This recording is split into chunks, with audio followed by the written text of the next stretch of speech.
ஆண்டவர் இரட்சகருமாக இயேசுவின் நாமத்தில் உங்கள் ஒவ்வொருக்கும் இந்த காலை வேளையிலே வாழ்த்துதல் உண்டாகுவதாக. ஒரு சில பாடல்களை கூட நான் பாடி கர்த்தருடைய நாமத்தை நான் மகிமைப்படுத்த போகிறோம். அதற்கு முன்பதாக வேதத்துல இந்த ஒரே ஒரு வசனத்தை கூட நான் வாசிக்க கேட்கலாம். சங்கீதங்களின் புஸ்தகம் 9ஆம் அதிகாரம் முதல் வசனத்தை நான் வாசிக்கலாம். கர்த்தாவே, கர்த்தாவே, என் முழு இருதயத்தோடும் உம்மை துதிப்பேன். உம்முடைய அதிசயங்களை எல்லாம் விவரிப்பேன். இந்த காலை வேளையிலே நம்ம என்ன செய்ய போகிறோம்? அவரை முழு உள்ளத்தோடும் முழு இருதயத்தோடும் அவரை துதிக்க போகிறோம். அவருடைய நாமத்தை மகிமைப்படுத்த போகிறோம். ஏனென்றால் ஆண்டவர் நம் ஒவ்வொருவரோட வாழ்க்கையில செய்த அதிசயங்களை நாம் விவரித்தே நாம் துதிக்க போகிறோம். துதிக்க ஆயத்தமா இருக்கிறீர்களா? ஆகவே இந்த காலவேளை உற்சாகத்தோடு இருக்கிற ஒரு சில பாடல்கள் கூட நாம் பாடி கர்த்தருடைய நாமத்தை நாம் ஏகோபித்து மகிமைப்படுத்துவோமா?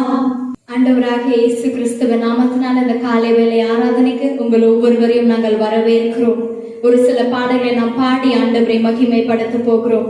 முதல் பாடலாகிய ஆண்டவர் படைத்த வெற்றியின் நாள் இது, இன்று அகமகிழ்வோம், அக்களிப்போம், அல்லேலூயா என்று பாடுவோம் என்ற பாடலை நாம் பாடி ஆண்டவரை மகிமைப்படுத்துவோமாக.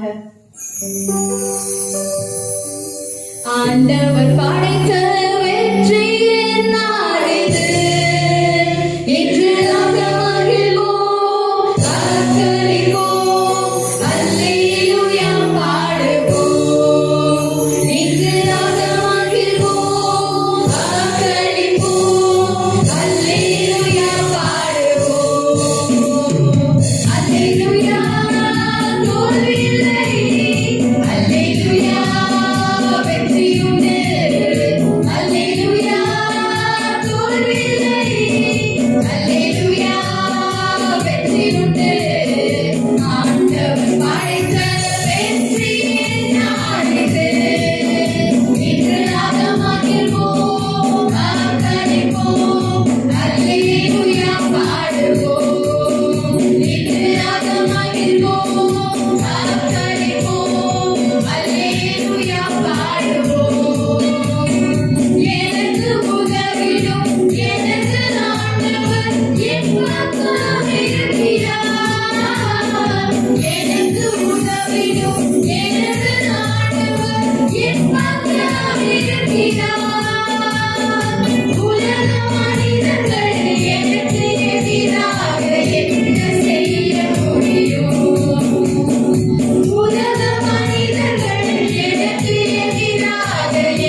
ஆராதனைக்கு அந்த நாளைமே நாம் மகிழ்ந்து நாம் களி கூற வேண்டும்.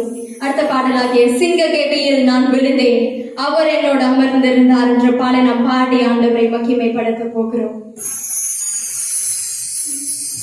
சிங்ககேபியில் நான் விழுந்தேன், அவர் என்னோடு அமர்ந்திருந்தார்.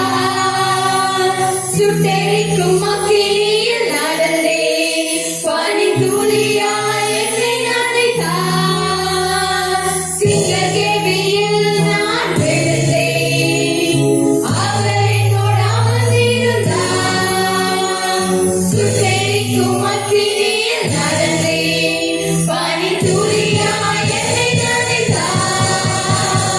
சிங்ககேபியோ துணை நெருப்போ, அவர் என்னை காத்திடுவார். சிங்ககேபியோ துணை நெருப்போ, அவர் என்னை காத்திடுவார். அவரே என்னை காப்பவர், அவரே என்னை காப்பவர், அவரே என்னை காப்பவர், அவரே என்னை காப்பவர். சிங்ககேபியோ துணை நெருப்போ, அவர் என்னை காத்திடுவார். சிங்ககேபியோ துணை நெருப்போ, அவர் என்னை காத்திடுவார். எதிரிகள் என்னை சுற்றி வந்தாலும், யுத்த சேனைகள் கொண்டென்னை காப்பாரே. எதிரிகள் என்னை சுற்றி வந்தாலும், யுத்த சேனைகள் கொண்டென்னை காப்பாரே. ஆவியினால் வெல்வேனே, சாத்தானின் சமுத்திரம் விழுங்குமே. ஆவியினால் வெல்வேனே, சாத்தானின் சமுத்திரம் விழுங்குமே. அவரே என்னை காப்பவர், அவரே என்னை பாடப்போகிறவர். அவரே என்னை காப்பவர், அவரே என்னை காண்பவர். சிங்ககேபியோ துணை நெருப்போ, அவர் என்னை காத்திடுவார். சிங்ககேபியோ துணை நெருப்போ, அவர் என்னை காத்திடுவார். ராஜ்யம் எனக்குள்ளே வந்ததால், சூழ்ச்சிகள் என்னை ஒன்றும் செய்யாதே. ராஜ்யம் எனக்குள்ளே வந்ததால், சூழ்ச்சிகள் என்னை ஒன்றும் செய்யாதே. அற்புதம் எனக்காக செய்பவர், என்னை அதிசயமாய் வழி நடத்துவார். அற்புதம் எனக்காக செய்பவர், என்னை அதிசயமாய் வழி நடத்துவார். அவரே என்னை காப்பவர், அவரே என்னை காண்பவர், அவரே என்னை காப்பவர், அவரே என்னை காண்பவர். சிங்ககேபியோ துணை நெருப்போ, அவர் என்னை காத்திடுவார். சிங்ககேபியோ துணை நெருப்போ, அவர் என்னை காத்திடுவார். சிங்ககேபியில் நான் விழுந்தேன், அவர் என்னோடு அமர்ந்திருந்தார். சுட்டெரிக்கும் அக்கினியில் நடந்தேன், பனித்துளியாய் என்னை நனைத்தார். சிங்ககேபியோ துணை நெருப்போ, அவர் என்னை காத்திடுவார். சிங்ககேபியோ துணை நெருப்போ, அவர் என்னை காத்திடுவார். Amen. ஒரே ஒரு விஷயம், அப்படி இருக்கிற இடத்துல கண்களை மூடி ஆண்டவரை நோக்கி சொல்ல போகிறோம். அப்பா, சிங்ககேபியோ சூளை நெருப்போ, அப்பா நீர் எங்களுடைய மத்தியில் இருக்கிற ஒரு தேவன் சுவாமி. அப்பா, எவ்வளவு விதமான பிரச்சனைகள், பாடுகள், அவமானங்கள், நிந்தைகள் எங்களுடைய வாழ்க்கையிலே வந்தாலும் அப்பா நீர் எங்களோடு நிற்கிற ஒரு தேவன். அப்பா நீர் எங்களோடு இருக்கிற ஒரு தேவன் சுவாமி. ஒரே ஒரு விஷயம், ஒரு நன்றியுள்ள இருதயத்தோடு ஆண்டவரை நோக்கி அப்பா எவ்வளவு விதமான கஷ்டங்கள், பாடுகள், பிரச்சனைகள் வந்தாலும் அப்பா நீர் எங்களோடு நிற்கிற தேவன். தொல்லை கஷ்டம்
இருந்தாலும் அப்பா நீர் எங்களுக்கு நீர் துணையாக நிற்கிற தேவன்.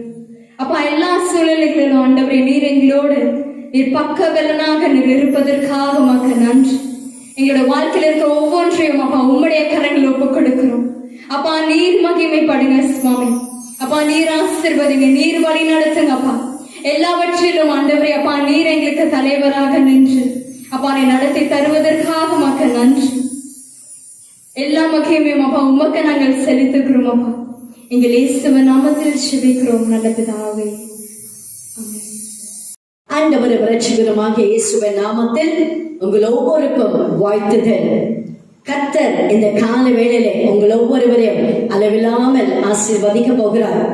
இந்த மாதத்தின் 3வது வாரத்தில் ஒரு விசேஷத்தை நாளை நாம் அனுசரிக்க இருக்கிறோம்.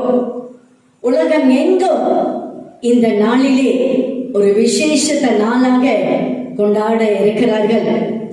என்ன நாள் என்று யோசிக்கிறீர்களா?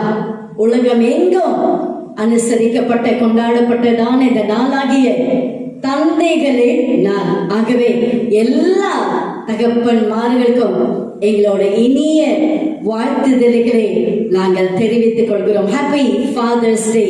கர்த்தர் தாமை ஒவ்வொரு தகப்பன்மார்களையும் அளவில்லாமல் கர்த்தர் உங்களை ஆசீர்வதித்து உங்களை மேன்மைப்படுத்துவாராக. கர்த்தருடைய இறை வார்த்தையை நாம் தியானிக்க போகிறோம். அந்த இறை வார்த்தையை நாம் தியானிப்பதற்கு முன்பதாக நாம் யாவரும் இருக்கும் இடத்தில் தலைகளை தாழ்த்தி ஒரு நிமிடம் கர்த்தரோடு கூட நாம் இடைப்பட போகிறோம், ஜெபிக்க போகிறோம். கர்த்தர் நம்மோடு கூட பேசும்படியாக நாம் ஜெபிக்க போகிறோம். ஆகவே இந்த காலை வேளையிலே இறை வார்த்தைக்காக நாம் ஜெபிக்க போகிறோம். மற்றும் இந்த நாளிலும் இந்த வாரத்திலும் தம்முடைய பிறந்த நாள் மற்றும் திருமண ஆண்டை கொண்டாடுகிற பிள்ளைகளின் வாழ்க்கையிலே ஆண்டவரோடைய ஆசீர்வாதம் ஊற்றப்பட முடியாது நாம் ஜெபிக்க போகிறோம். நாம் யாவரும் கண்களை மூடி ஜெபிப்போமாக. ஸ்தோத்திரிக்கிறோம் ஆண்டவரே, நல்ல பிதாவே, நன்றி இருக்கிறோமே. ஸ்தோத்திரிக்கிறோம் ஆண்டவரே, துதிக்கிறோம் அப்பா. ஆண்டவரே ஆசீர்வதிக்கப்பட்ட இந்த கால வேளைக்காக மக்கள் ஸ்தோத்திரம் ஆண்டவரே. பேசுகிறவன் நீங்கள் அல்ல, பிதாவின் ஆவியானவரே உங்கள் குழந்தை பேசுகிறார் என்கிற வார்த்தையின் பிரகாரமாய் சுவாமி இந்த கால வேளையிலும் அடியாலை மறைத்து நீர் மாத்திரம் வழிபடுவீராக சுவாமி. ஒரு வார்த்தைகள் வல்லமையோடு ஒவ்வொரு இல்லங்களிலும் உள்ளங்களிலும் பாய்ந்தோடி வருவதாக சுவாமி. சத்தியத்தையும் அறிவீர்கள், சத்தியம் உங்களை விடுதலையாக்கும் என்கிற வார்த்தையின் பிரகாரமாய் ஆண்டவரை ஒவ்வொருக்குள்ளாக ஒரு விடுதலையை தேவன் அனுப்பி ஜெபிக்கிறோம் அப்பா தகப்பனே. மட்டுமல்லாமல் இந்த நாளிலும் இந்த வாரத்திலும் தம்முடைய பிறந்த நாள் மற்றும் திருமண ஆண்டை கொண்டாடுகிற ஒவ்வொரு பிள்ளைகள் மீது உடைய ஆசீர்வாதம் இறங்கிய வரும்படியாக நாங்கள் ஜெபிக்கிறோம் அப்பா.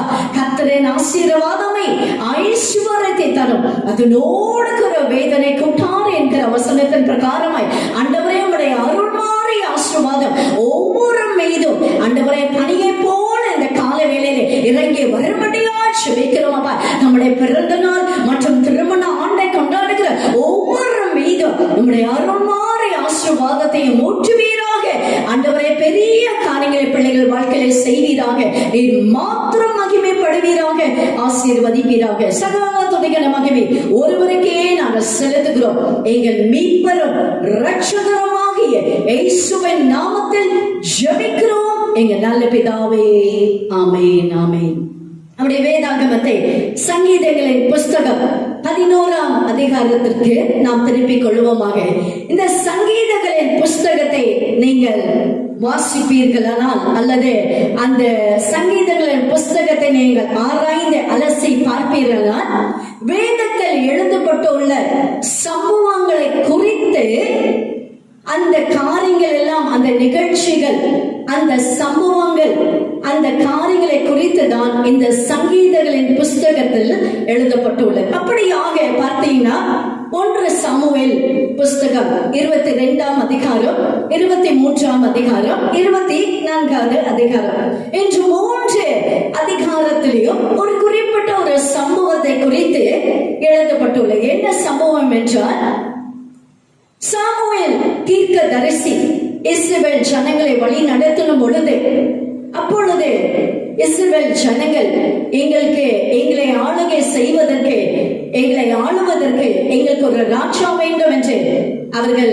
முறையிட்டார்கள். அவ்விதமாக ஜனங்களுடைய அந்த கூக்குரலுக்கு இணங்கி சாமுவேல் தீர்க்கதரிசி சவுலை ராஜாவாக, இஸ்ரவேல் தேசத்திற்கு ராஜாவாக தேவன் அந்த மனுஷனை அபிஷேகம் பண்ணினார். ஆனால் நாட்கள் கடந்து வந்த பொழுது அந்த இடத்திலே ஆண்டவருடைய கர்த்தருடைய தாசனாகிய தாவீது அந்த நாட்களில் அவர் வாழ்ந்து கொண்டு வந்தார்.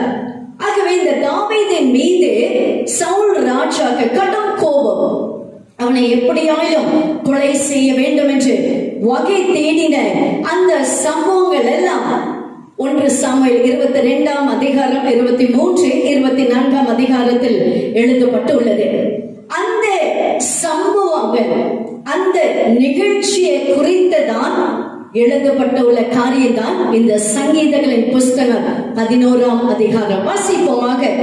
1 சாமுவேல் 24 அதிகாரம் 4வது வசனத்திலிருந்து 7வது வசனம் வரைக்கும் நாம் வாசிக்க கேட்போமாக.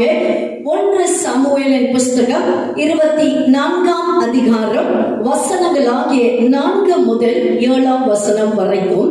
அப்பொழுது தாவீதின் மனுஷர் அவனை நோக்கி, அவனை நோக்கி, இதோ இதோ உன் சத்துருவை உன் கையில் ஒப்பு கொடுப்பேன், உன் சத்துருவை உன் கையில் ஒப்பு கொடுப்பேன், உன் பார்வைக்கு நலமானபடி அவனுக்கு செய்வாயாக என்று கர்த்தர் உன்னோடே சொன்ன நாள் இதுதானே என்றார்கள். தாவீது எழுந்திருந்து போய் சவுலுடைய சால்வையின் தொங்கலை மெல்ல அறுத்து கொண்டான். தாவீது சவுலின் சால்வை தொங்கலை அறுத்து கொண்டது நிமித்தம் அவன் மனது அடித்துக் கொண்டிருந்தது. அவன் தன் மனுஷரை பார்த்து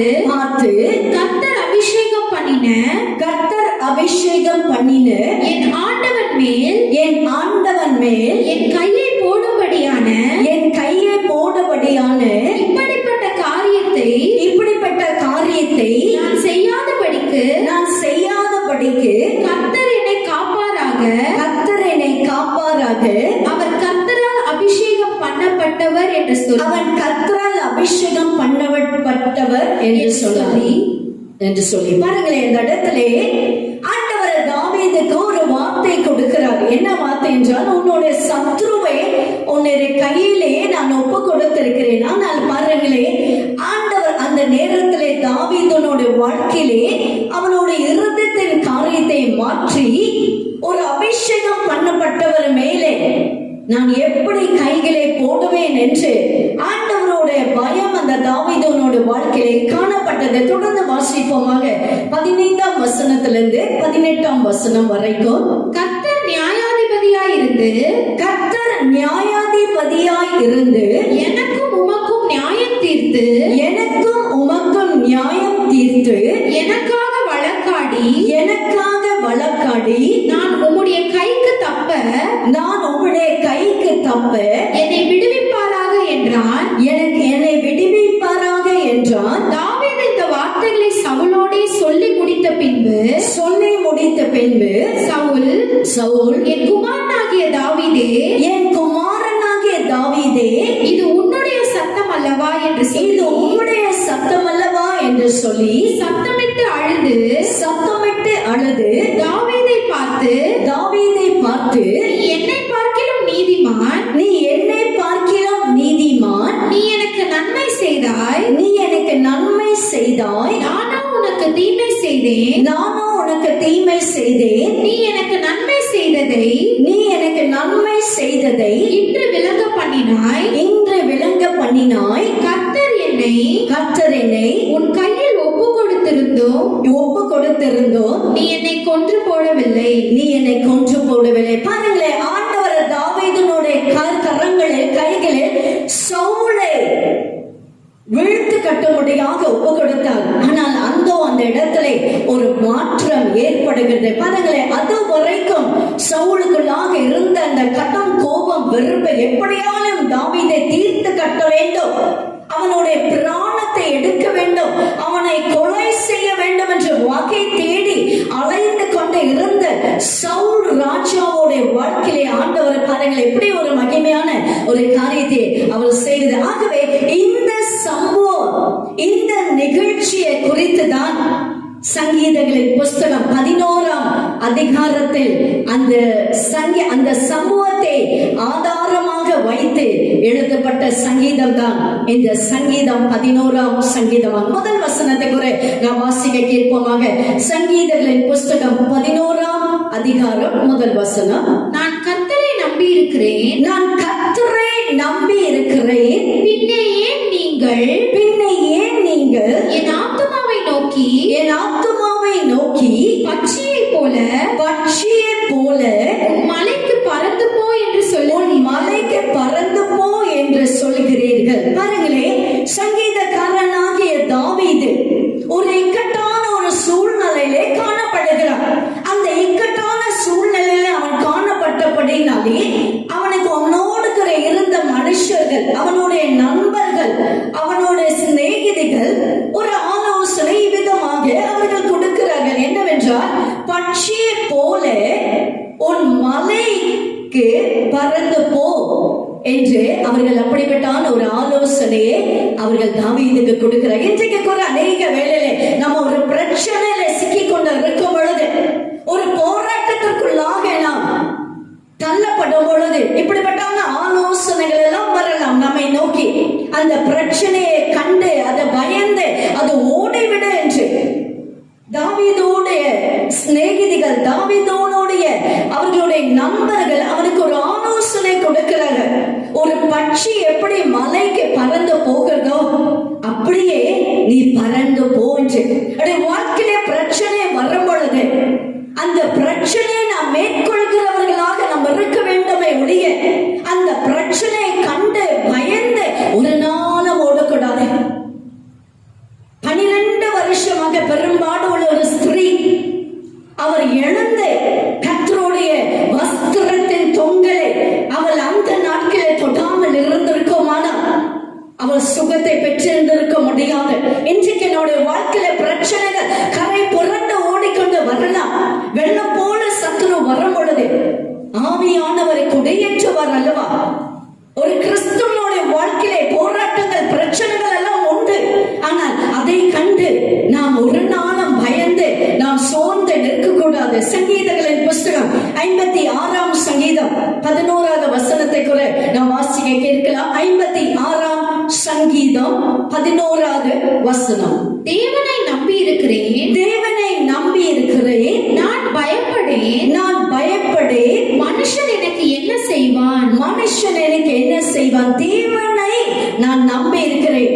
பாருங்களேன், இந்த 11ஆம் சங்கீதத்தில் முதல் வசனத்திலே ஆண்டவர் என்ன சொல்கிறார்? நான் கர்த்தரை நம்பி இருக்கிறேன். இன்றைக்கு நம்முடைய நம்பிக்கை மனிதன் மீது நம்முடைய நம்பிக்கை இருக்குதா?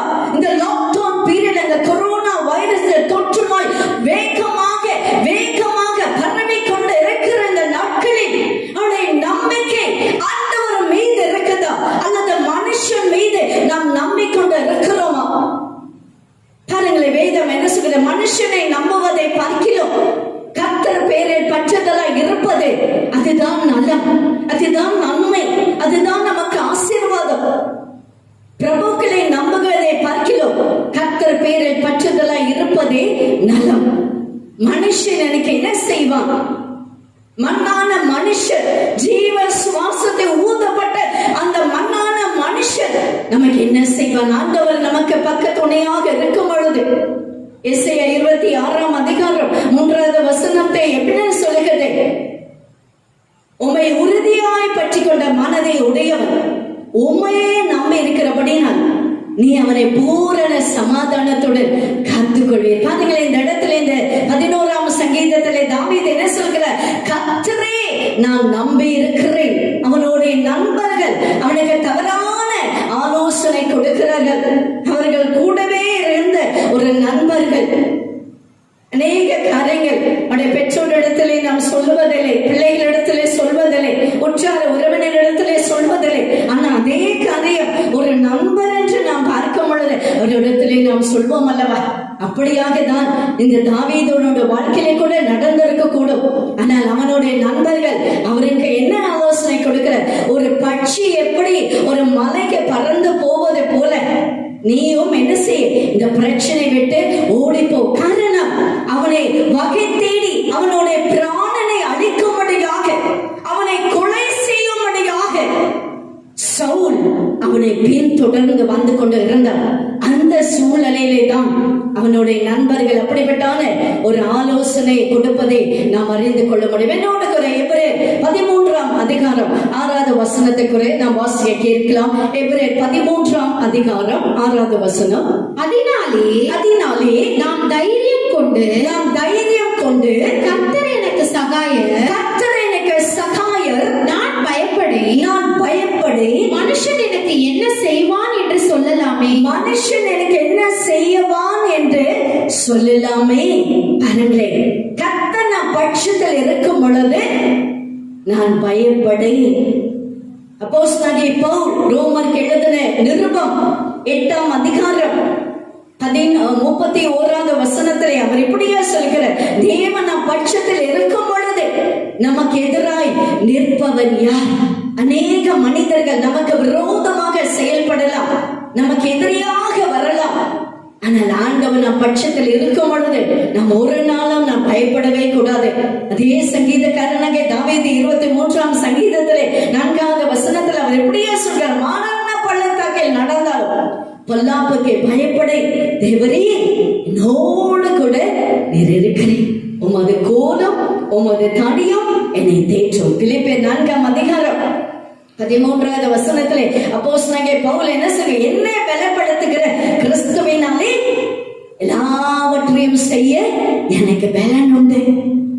சங்கீதக்காரனாகிய தாவீது சொன்னாங்க, எப்படி சொல்லுகிற பாருங்களேன், உம்மால ஒரு சேனைக்குள் பாய்வேன், உம்மாலே ஒரு மதிலை தாண்டுகிறேன். ஆமென். ஆண்டவருடைய பலத்தினாலே தான் நம்ம எல்லாவற்றும் நம்ம செய்யக்கூடும் பெரியமானவர்களே. ஆகவே நம்முடைய வாழ்க்கையில பிரச்சனைகள் வரும் பொழுது, போராட்டங்கள் வரும் பொழுது நாம் ஒரு நாளும் அதை கண்டு நாம் பயந்து ஓடக்கூடாது. காரணம், ஆண்டவர் நம் பட்சத்தில் இருக்கிறபடினால் நாம் ஒரு நாளும் கலங்கி பயப்பட வேண்டியதில்லை. 1 பேதுரு 5ஆம் அதிகாரம் 7வது வசனத்தை பாருங்களேன். 1 பேதுரு 5ஆம் அதிகாரம் 7வது வசனம். 1 பேதுரு 5ஆம் அதிகாரம் 7வது வசனம். அவர் உங்களை விசாரிக்கிறவரானபடியால் உங்கள் கவலைகளை எல்லாம் அவர் மேல் வைத்து விடுங்கள். பாருங்களேன், ஆண்டவர் என்ன சொல்ற, இந்த காலை வேளையில இந்த கொரோனா வைரஸ் அதிகமாக நம்முடைய நாட்டை தாக்கி கொண்டு இருக்கு, நம்முடைய மாநிலத்தை விசேஷமாக நாம் வாழ்ந்து கொண்டு இருக்கிறதான இந்த சென்னை பட்டணத்தை மிகவும் அதிகமாக வேகமாக பரவி கொண்டு இருக்கிற இந்த தொற்று நோய். ஆனால் அப்படிப்பட்டான நாட்களில் வாழ்ந்து கொண்டு இருக்கிற நாம் ஆண்டவரோட வார்த்தை என்ன சொல்லுது, அவர் உங்களை விசாரிக்கிறானபடியினால் பல விதமான கவலைகளோடு கஷ்டங்களோடு நீங்கள் சூழ்ந்து கொண்டு இருக்கலாம். இதை பார்த்து கொண்டு இருக்கிற உங்களை பார்த்துதான் ஆண்டவர் இந்த காலை வேளையில் சொல்கிறார், அவர் உங்களை விசாரிக்கிறானபடியினால் உங்கள் கவலைகள் எல்லாம் அவர் மேலே வைத்து விடுங்கள் என்று கர்த்தர் சொல்கிறார். வாசிப்போமாக சங்கீதங்களின் புஸ்தகம் 11ஆம் அதிகாரம் 2வது வசனம். சங்கீதங்களின் புஸ்தகம் 11ஆம் அதிகாரம் 2வது வசனம். இதோ துன்மார்க்கர் வில்லை வளைத்து செம்மையான இருதயத்தார் மேல் அந்தகாரத்தில் எய்யும்படி தங்கள் அம்புகளை நானிலே தொடுகிறார்கள். வாசிப்போமாக மத்தேயு 16ஆம் அதிகாரம் 22வது வசனம் 23வது வசனம். மத்தேயு 16ஆம் அதிகாரம் 22வது வசனம் 23வது வசனம். அப்பொழுது பேதுரு அவரை தனியே அழைத்துக் கொண்டு போய் ஆண்டவரே இது உமக்கு நேரிடக்கூடாது, இது உமக்கு சம்பவிப்பதில்லை என்று அவரை கடிந்து கொள்ள தொடங்கினார். தொடங்கினான். அவரோ திரும்பி பேதுருவை பார்த்து எனக்கு பின்னாக போ சாத்தானே, எனக்கு பின்னாக போ சாத்தானே, நீ எனக்கு இடரலாய் இருக்கிறாய். தேவனுக்கு ஏற்றவைகளை சிந்தியாமல் மனுஷனுக்கு ஏற்றவைகளை சிந்திக்கிறாய் என்றார். பாருங்கள், நம்முடைய வாழ்க்கையிலே தேவனுக்கு ஏற்றவைகளை நாம் சிந்திக்கிறவர்களாக இந்த கால வேளையில பரிசுத்த ஆவியானவர் நம்மை உந்தி தள்ளுகிற ஒரு தேவனாக இந்த கால வேளையை நம்மோடு ஒரு இடைப்பட்டு கொண்டு இருக்கிறார். பிரச்சனையை கொண்டு பாருங்களே, பேதுரு அவருடைய 12 சீஷர்களில் ஒரு சீஷனாகிய பேதுரு ஆண்டவர் அந்த சீஷர்களை பார்த்து சொல்கிறார், அவர் சிலுவைக்கு போக வேண்டும், அவர் மறிக்க வேண்டும் என்று. அந்த பேதுரு ஒரு நல்ல எண்ணத்தோடு கூட ஆண்டவரை பார்த்து சொல்கிறார், என்ன சொல்கிறார்? இது உமக்கு நேரிடக்கூடாது, இது உமக்கு அப்படியாக நடக்க கூடாது. அநேக வேளையிலே நம்முடைய வாழ்க்கையிலே தேவ சித்தத்தை நாம் நிறைவேற்றுகிறபடினால் அல்லது தேவ சித்தத்தை நாம் நிறைவேற்றுகிற ஒரு வேலை வரும் பொழுது இப்படி போன்ற அநேக காரியங்கள் எல்லாம் நம்முடைய வாழ்க்கையிலே வரக்கூடும். பாருங்களேன், பேதுருவை பார்த்து அவர் என்ன சொல்கிறார்? மனுஷனுக்கு ஏற்றவைகளே நீ சிந்திக்கிறாய், தேவனுக்கு ஏற்றவைகளே நீ சிந்தியாமல் இருக்கிற. அநேக வேளை நம்முடைய வாழ்க்கையில அப்படிதான். மனுஷனுக்கு ஏற்றவைகளே நாம் சிந்திக்கிறவர்களாக நாம் இருக்கிறோம், தேவனுக்கு ஏற்றவைகளை நாம் சிந்தியாமல் இருக்கிறோம். அப்படிதான் இந்த சங்கீதக்காரனாக தாவீதினுடைய நண்பர்கள் மனுஷனுக்கு ஏற்றவைகளை காரியங்களை ஆலோசனையாக அவர்கள் கொடுக்கிறார்கள். என்ன ஆலோசனை? பட்சியை போல மலைக்கு பறந்து போ, இந்த பிரச்சனையை கண்டு ஓடி போ என்பது அர்த்தமா? நம்முடைய வாழ்க்கையில ஒரு நாளும் நாம் அப்படியாக நாம் செயல்படாமல் அந்த பிரச்சனையை தீர்க்கிற ஆண்டவரை மாத்திரம் நாம் நோக்கி பார்க்கிறவர்களாக நாம் இருக்க வேண்டும். பிரியமானவர்களே, வாசிப்போமாக 3வது வசனம், சங்கீதங்களின் புஸ்தகம் 11ஆம் சங்கீதம் 3வது வசனம் 4வது வசனம். அஸ்திபாரங்களும் நிர்மூலமாகிறதே, நீதிமான் என்ன செய்வான்? ஒரு கட்டிடம் பலமாக நல்ல திடகாத்திரமாக நிற்க வேண்டுமானால் அதனுடைய அஸ்திபாரம் மிகவும் வலிமை நிறைந்ததாக இருக்க வேண்டும். நம்முடைய ஆவிக்குரிய வாழ்க்கையில் நம்முடைய அஸ்திபாரம் எப்படி இருக்குது? ஒரு சின்ன சோதனை வந்துவிட்டால், ஒரு சின்ன போராட்டம் பிரச்சனை வந்துவிட்டால் நாம் ஒடுங்கி போகிறோமா? எனக்கு இயேசுவும் வேண்டாம், எனக்கு ஒன்றும் வேண்டாம் என்று நாம் இருக்கிறோமா? பாருங்களேன், அந்த இடத்துல என்ன சொல்லப்படுகிற? அஸ்திபாரங்கள் வாசிக்கலாம். 3வது வசனம். அஸ்திபாரங்களும் நிர்மூலமாகிறதே, நீதிமான் என்ன செய்வான்? பாருங்களேன், சங்கீதக்காரனாகிய தாவீது மிக முக்கியமான ஒரு காரியம். அது வாழ்க்கையானாலும் சரி, அது இந்த பூமியினுடைய காரியங்கள் ஆனாலும் சரி, அஸ்திபாரம் குலைக்கப்படும் பொழுது, அஸ்திபாரம் அசைக்கப்படும் பொழுது மற்றவைகள் எல்லாம் குலைக்கப்படுகிற காரியமாக காணப்படுகிறது. இன்றைக்கு நம்முடைய வாழ்க்கையிலே, ஆவிக்குரிய வாழ்க்கையிலே கிறிஸ்துவோடு நடக்கிற அந்த ஓட்டத்தை ஓடுகிறோமே, அதனுடைய அஸ்திபாரம் பலவீனமா இருக்குதா அல்லது பலமாக இருக்குதா என்று நாம் ஆராய்ந்து பார்க்க வேண்டிய ஒரு காலை வேளையாக இருக்குது. பாருங்களேன், அந்த இடத்துல அவர் அப்படியாக அந்த வசனத்தை ஒரு கேள்வியோடு அவர் அந்த வசனத்தை எழுப்புகிறார். 4வது வசனம். கர்த்தர் தம்முடைய பரிசுத்த ஆலயத்தில் இருக்கிறார். கர்த்தருடைய சிங்காசனம் பரலோகத்தில் இருக்கிறது. அவருடைய கண்கள் மனபுத்திரரை பார்க்கிறது. அவருடைய இமைகள் அவர்களை சோதித்து அறிகிறது. பாருங்களேன், இந்த 4வது வசனத்திலே ஆண்டவர் என்ன சொல்கிறார் பாருங்கள். மீண்டுமாக நாம் வாசிக்க கேட்போமாக. கர்த்தர் தம்முடைய பரிசுத்த ஆலயத்தில் இருக்கிறார். கர்த்தர் தம்முடைய பரிசுத்த ஆலயத்தில் இருக்கிறார். போதும். நம்முடைய வாழ்க்கையில பிரச்சனைகள் வரும் பொழுது, போராட்டங்கள் வரும் பொழுது நாம் என்ன நினைக்கிறோம்? நாம் என்ன யோசிக்கிறோம்? ஆண்டவர் என்னை மறந்து விட்டார், ஆண்டவர் என்னை கைவிட்டு விட்டார், ஆண்டவர் என்னை காப்பாற்றவில்லை, என்னுடைய ஜெபத்திற்கு ஆண்டவர் பதில் கொடுக்கவில்லை, என்னை நேசிக்கவில்லை, அவர் நாம் நினைக்கிறோம், இவ்விதமான கேள்விகள் எல்லாம் நாம் எழுப்புகிறோம். ஆனால் வேதம் என்ன சொல்கிறது? அவருடைய ஆலயத்திலே அவர் இருக்கிறார். அவர் நேற்றும் இன்றும் என்றும் அவர் மாறாதவராகவே அவர் இருக்கிறார். பாருங்களேன், மல்கியா 3ஆம் அதிகாரம் 6வது வசனம் சொல்கிறேன், நான் கர்த்தர், நான் மாறாதவர். அநேக வேளையில் நாம் நினைக்கிறோம், ஆண்டவர் இல்லை, ஆண்டவர் என்னை மறந்து விட்டார், ஆண்டவர் என்னை நேசிக்கவில்லை, ஆண்டவர் என் மீது கோபமா இருக்கிறார், அவர்களுடைய பிரச்சனை, மற்றவர்களோட பிரச்சனை எல்லாம் ஆண்டவர் தீர்க்கிறார், ஆனா என்னையோ ஆண்டவர் கைவிட்டார். அல்ல பிரியமானவர்களே, ஆண்டவர் என்ன சொல்றார்? அவர் இருக்கிறவராகவே அவர் இருக்கிறார். அபிரகாமுக்கு ஆண்டவர் தரிசனமான பொழுது, மோசேக்கு ஆண்டவர் தரிசனமான பொழுது அவர் என்ன சொன்னாரு? நான் இருக்கிறவராகவே நான் இருக்கிறேன். 4வது வசனத்தை தொடர்ந்து வாசிக்கலாம்.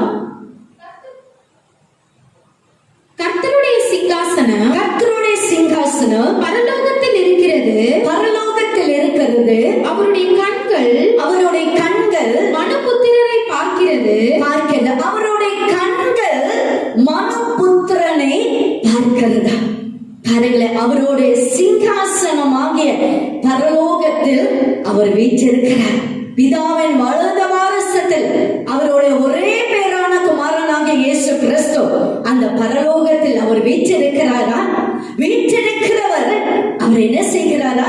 மனுபுத்திரன் மேலே அவருடைய கண்கள் நோக்கமாயிருக்க பார்த்து கொண்டே இருக்கிறாரா? இந்த நேரத்திலும் இதை திரையிலே நீங்கள் பார்த்து கொண்டே இருக்கிறீர்கள். நீங்கள் பார்த்து கொண்டே இருக்கிறதே அவருடைய சிங்காசனமாகிய பரலோகத்திலிருந்து அவருடைய கண்கள் உங்கள் மேல் நோக்கமாக இருக்குது. உங்களை அவர் பார்த்து கொண்டே இருக்கிறார். நீங்கள் வடிக்கிற ஒவ்வொரு கண்ணீரை அவர் பார்த்து கொண்டே இருக்கிறார். ஒவ்வொரு கண்ணீரின் சொட்டு அவருடைய துருத்தியிலே எண்ணப்பட்டு கொண்டு இருக்குது. ஒருவேளை நீங்கள் நினைக்கலாம், ஆண்டவர் என்னை மறந்து விட்டார். வேதம் என்ன சொல்கிற? பால் குடிக்கிற பாலகனை ஒரு தாய் மறப்பாளோ? அவள் மறந்தாலும் நான் உன்னை மறவேன் என்று ஆண்டவர் நம்மை ஒரு பொழுதும் மறப்பதில்லை. வேதம் என்ன சொல்கிறது பாருங்களேன், நீ என்னால் மறக்கப்படுவதில்லை. அவரோட உள்ளங்கைகளில் அவர் நம்மை வரைந்து வைத்திருக்கிறார். எப்பொழுதும் இவ்விதமாக பாருங்க, யோசித்து பாருங்க, அந்த உள்ளங்கையிலே, அந்த ஆணை கடாப்பட்ட இந்த உள்ளங்கைகளில் அவர் உங்களை வரைந்து வைத்திருக்கிறார். உங்களுடைய காரியங்களே அவர் நோக்கமா இருக்கிறார். உங்கள் பிள்ளைகளோட காரியங்கள் பற்றி அவர் நோக்கமா இருக்கிறார். உங்களோட வேலைகளை குறித்து, உங்களோட வாழ்வாதார குறித்து, நீங்கள் பார்த்து கொண்டிருக்கிற தொழில் வியாபாரத்தை குறித்து ஆண்டவர் நோக்கமாக அவர் இருக்கிறார். வாசிப்போமாக சங்கீதம் 33ஆம் சங்கீதம், சங்கீதம் 33ஆம் சங்கீதம் 18வது வசனம் 19வது வசனம். 33ஆம் சங்கீதம் 18ஆம் வசனம் 19வது வசனம். தமக்கு பயந்து தமது கிருபைக்கு காத்திருக்கிறவர்களின் ஆத்துமாக்களை மரணத்திற்கு விலக்கி விடுவிக்கவோ பஞ்சத்தில் அவர்களை உயிரோடே காக்கவோ. ஆமென். ஆண்டவர் உங்கள் மேல் நோக்கமா இருக்கிறாரா? பஞ்சத்தில் உங்களை உயிரோடு காக்கவா. ஒரு பஞ்சம் என்றால் அதற்கு எந்த ஒரு நிகரான காரியமோ, அல்லது ஒரு பஞ்சம் ஏற்படும் பொழுது எப்படி ஒரு மனுஷன் உயிரோடு கூட இருக்க முடியும் பிரியமானவர்களே? அதனால வேதம் என்ன சொல்கிறது? பஞ்சத்தில் உங்கள் ஒவ்வொருவரையும் இந்த தொற்று நோய் பரவி கொண்டு இருக்கிற, வேகமாக துரிதமாக சடுதியாய் பரவி கொண்டு இருக்கிற இந்த காலகட்டத்திலே ஆண்டவர் என்ன சொல்கிறார்? உங்களோ உயிரோடு காக்கவோ கர்த்தருடைய கண்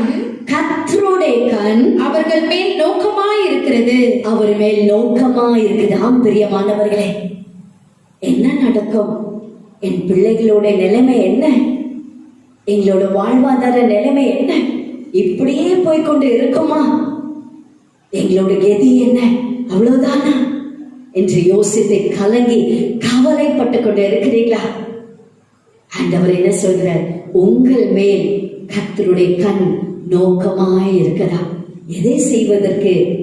இந்த பஞ்சத்தில், இந்த பட்டினியில், இந்த பிரச்சனை, இந்த போராட்டத்தில் உங்களை உயிரோடு உங்களை காக்கும்படியாக 19வது வசனம், பஞ்சத்தில் அவர்களை உயிரோடே காக்கவும், பஞ்சத்தில் அவர்களை உயிரோடு காக்கவும் கர்த்தருடைய கண் அவர்கள் மேல் நோக்கமாய் இருக்கிறது. அவருடைய கண் நோக்கமாய் இருக்குது. இந்த காலை வேளையிலே எதை குறித்தும் நீங்கள் கவலைப்படாதீர்கள். ஆண்டவர் எல்லாவற்றையும் அவர் பார்த்துக் கொள்கிற ஒரு தேவனாக இருக்கிற. வாசிப்போமாக 11ஆம் சங்கீதம் 7வது வசனம், கடைசி வசனமாகிய 7வது வசனம். கர்த்தர் நீதியுள்ளவர், கர்த்தர் நீதியுள்ளவர், நீதியின் மேல் பிரியப்படுவார், நீதியின் மேல் பிரியப்படுவார். அவருடைய முகம் செம்மையானவனை நோக்கி இருக்கிறது, செம்மையானவனை நோக்கி இருக்கிறது. பாருங்களேன், கர்த்தர் நீதி உள்ளவர். இந்த உலகத்தில் எவ்வளவு அநீதியான காரியங்கள் எல்லாம் நடைபெற்றுக் கொண்டே இருக்குது அல்லவா? நாம் பார்த்து கொண்டே இருக்கிறோம் அல்லவா? ஆனால் இந்த காலை வேளையிலே துறையிலே பார்த்து கொண்டே இருக்கிற உங்களை பார்த்து ஆண்டவர் சொல்கிறார், கர்த்தர், நாம் ஆராதிக்கிற நம்முடைய தேவன், அவர் நீதி உள்ளவர். அவர் நீதியிலே அவர் பிரியப்படுகிற ஒரு தேவனாக இருக்கிறார். பாருங்களேன், அந்த அநியாயமான நியாயாதிபதி, the unjust judge. லூக்கா 18ஆம் அதிகாரத்தில் அந்த ஓமை நாம் வாசிக்க கூடும். அந்த இடத்துல அந்த அநியாயமான அந்த நீதிபதி அந்த அம்மாவோட பெரும் தொந்தரவுனாலே அந்த அம்மாக்கு அவர்கள் ஒரு நியாயத்தை செய்கிறார். பாருங்களேன், 7வது வசனம் 8வது வசனம். லூக்கா எழுதின சுவிசேஷம் 18ஆம் அதிகாரம் 7வது வசனம் 8வது வசனம். அந்தபடியே தேவன் தம்மை நோக்கி இரவும் பகலும் கூப்பிடுகிறவர்களாகிய தம்மால் தெரிந்து கொள்ளப்பட்டவர்களின் விஷயத்தில் நீடிய பொறுமையுள்ளவராயிருந்து அவர்களுக்கு நியாயம் செய்யாமல் இருப்பாரோ, உங்களோட விஷயத்தில், தெரிந்து கொள்ளப்பட்டவர்களாகிய உங்களோட விஷயத்தில் இந்த கால வேளையிலே ஆண்டவர் என்ன செய்கிறாரா? சொல்லுகிறாரா, உங்களுக்கு நியாயம் செய்யாமல் இருப்பாரோ? அநியாயமான நியாயாதிபதி அந்த மனுஷனை வேதம் சொல்லுகிறதே, தேவனுக்கு பயப்படாமலும் மனுஷனை மதியாமலும் ஆன அப்படிப்பட்ட ஒரு மனுஷன் அந்த ஏழை தாய்க்கு ஒரு நியாயம் செய்திருப்பாரானால், உங்களுக்காக திரையிலே பார்த்து கொண்டு இருக்கிற உங்களை ஒவ்வொருக்காக, எனக்காக தம்முடைய உதிரத்தின் கடைசி சொட்டு வரைக்கும் ஊற்றி கொடுத்த தேவன் உங்களை பார்த்து சொல்கிற, உங்கள் வாழ்க்கையிலே அவர் நியாயம் செய்யாமல் இருப்பாரோ? 8வது வசனம். சீக்கிரத்தில் அவர்களுக்கு நியாயம் செய்வார் என்று ஆண்டவர் என்ன சொல்ற? அநேக நாட்களாக காத்து கொண்டே இருக்கிறீர்கள். ஆண்டவரின் வாழ்க்கையில் எப்பொழுது நியாயம் செய்வார், எப்பொழுது எனக்கு விடியும்? யோபு 14:14 அவர் அப்படிப்பட்டான ஒரு அங்கலாய்ப்பு கொடுக்கிற அந்த வசனத்தை அவர் கொடுக்கிறார். எப்பொழுதும் மாறுதல் வரும், எப்பொழுது எனக்கு ஒரு நீதி கிடைக்கும் என்று யோசித்துக் கொண்டு இருக்கிறீர்கள், கலங்கிக் கொண்டு இருக்கிறீர்கள். எப்பொழுது ஒரு மாற்றம் வரும், ஒரு மாறுதல் வரும், எப்பொழுது ஒரு வெளிச்சம் என் வாழ்க்கையில் வீசும், என் வாழ்க்கையில் பிரகாசிக்கும் என்று நினைத்துக் கொண்டு இருக்கிறீர்களா? லூக்கா 18ஆம் அதிகாரம் 8வது வசனத்திலே ஆண்டவர் சொல்ற, சீக்கிரத்தில் அவர் நியாயம் செய்வார். தொடர்ந்து வாசிக்கலாம். சீக்கிரத்திலே அவர்களுக்கு நியாயம் செய்வார் என்று உங்களுக்கு சொல்லுகிறேன். ஆகிலும் மனுஷகுமாரன் வரும்போது பூமியிலே விசுவாசத்தை காண்பாரா என்றார். ஆமென். மனுஷகுமாரன் வரும்போது பூமியிலே விசுவாசத்தை காண்பாரா என்றார். ஆண்டவர் உங்கள் வாழ்க்கையிலே நியாயம் செய்ய அவர் நியாயாதிபதியாக இருக்கிறார். அவர் நீதியில் பிரியப்படுகிற தேவனாக இருக்கிறார். அவர் செம்மையானவர்களின் மேல் அவர் நோக்கமாய் இருக்கிறார். ஆனால் அந்த நியாயத்தையும் அந்த நீதியையும் பெற்றுக்கொள்ள உங்களிடத்தில் அந்த விசுவாசம் உண்டா? பாருங்களே, சங்கீதக்காரனாகிய தாவீதுடைய நண்பர்கள் ஆலோசனை கொடுக்கிறார்கள். ஒரு பட்சியை போல மலைக்கு பறந்து போ, இந்த பிரச்சனை கண்டு ஓடி போ. அப்படி இருக்கிறீர்களா? பிரச்சனை கண்டு பயந்து நடுங்கி நிற்கிறீர்களா? ஆண்டவர் என்ன சொல்கிறார்? சீக்கிரத்தில் அவர்களுக்கு அவர் நியாயம் செய்வார்.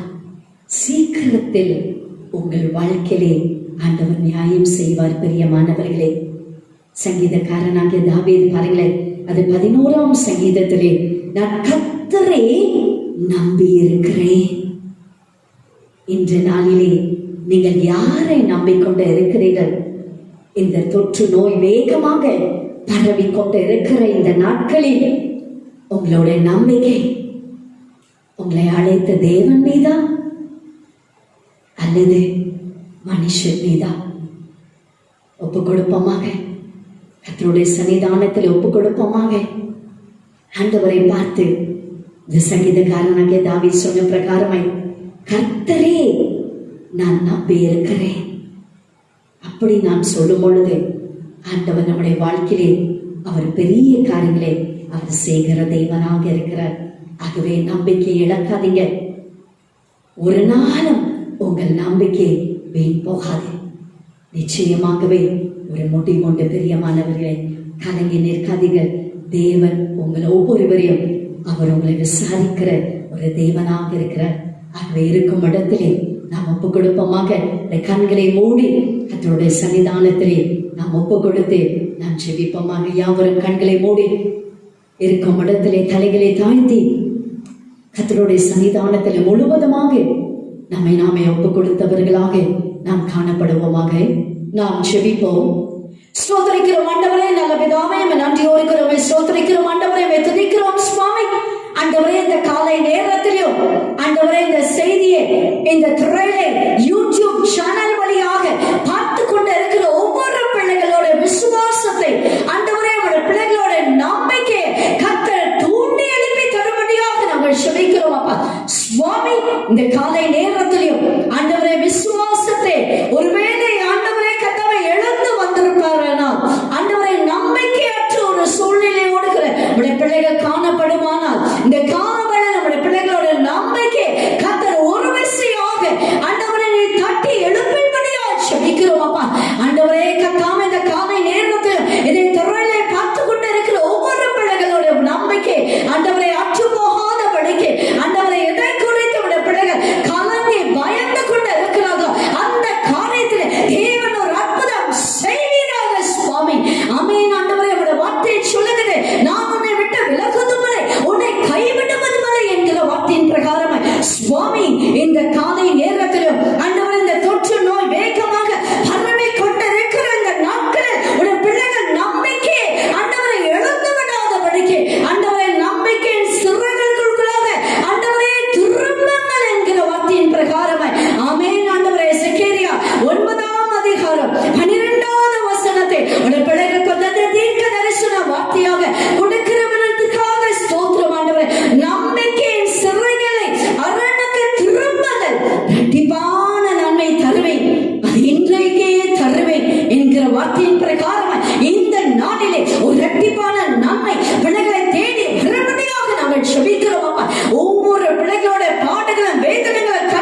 எங்கள் மீட்பரும் இரட்சகருமாகிய இயேசுவின் நாமத்தில் ஜெபிக்கிறோம் எங்கள் நல்ல பிதாவே. ஆமென், ஆமென். என் ஆத்துமாவே கர்த்தரை ஸ்தோத்திரி, என் முழு உள்ளமை அவருடைய பரிசுத்த நாமத்தை ஸ்தோத்திரி. என் ஆத்துமாவை கர்த்தரை ஸ்தோத்திரி, அவர் செய்த சகல உபகாரங்களையும் மறவாதே. ஆமென். ஆசீர்வாதம் கர்த்தராகிய இயேசு கிறிஸ்துவினுடைய கிருபை, பிதாவாகிய தேவனுடைய அன்பும், பரிசுத்த ஆவியானவருடைய ஐக்கியமும், சமாதானமும், வழி நடத்தலும், பாதுகாப்பும், பராமரிப்பும் இன்றும் என்றும் சதா காலங்களிலும் நாம் அனைவரோடும் மற்றும் சகல பரிசுத்தவான்களோடு கூட அவருடைய வருகை வரைக்கும் இருப்பதாக. ஆமென், ஆமென். தேவன் தாமே உங்கள் ஒவ்வொருவரையும் அளவில்லாமல் ஆசீர்வதிப்பாராக. உங்கள் வாழ்க்கையிலே தேவன் நியாயம் செய்வார். ஆமென்.